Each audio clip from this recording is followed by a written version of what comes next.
The Taj story या सिनेमाचा जेव्हा पोस्टर लॉन्च झाला तिथपासून पुन्हा तो जुना प्रश्न ज्वलंत विषय म्हणून समाजापुढे आला.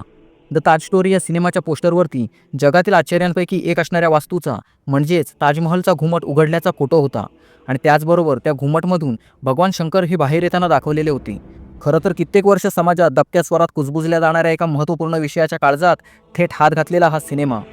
परेश रावल यांनी 29 सप्टेंबर 2025 रोजी द ताज स्टोरी सिनेमाचा पोस्टर सोशल मीडियावर शेअर केला, ज्या ताजमहलच्या घुमटमधून भगवान शिवाची मूर्ती बाहेर येताना दिसत होती. त्या दृश्यामुळे अनेकांनी सिनेमाच्या निर्मात्यांवर आरोप केले की त्यांनी ताजमहलच्या इतिहासाशी संबंधित वादग्रस्त दाव्यांना प्रोत्साहन दिले आहे.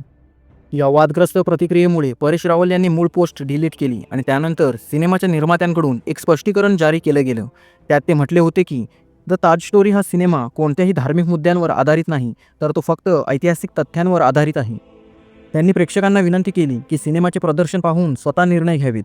आता इथे आपण एक गोष्ट लक्षात घेणं गरजेचं आहे की आग्र्याची ती वास्तू ताजमहल आहे की मंदिर हा वाद काय आता निर्माण झालेला वाद नाही. त्याच्यामुळे त्याच्या संबंधित निर्णय घेत असताना त्याचा पूर्ण आगापिच्छा पूर्ण इतिहास आपल्याला माहिती असणं गरजेचं आहे.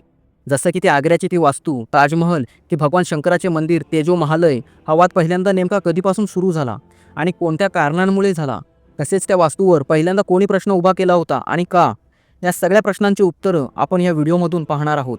आपण थेट या विषयाच्या मुळापासून सुरुवात करणार आहोत, कारण इतिहास हा पुराव्यानुसार सिद्ध होत असतो आणि पुरावे पाहिल्यानंतर इतरांना काय वाटतं ते नाही, तर त्यातून तुम्हाला काय समजलं ते कमेंट करून आम्हाला सांगायचं आहे.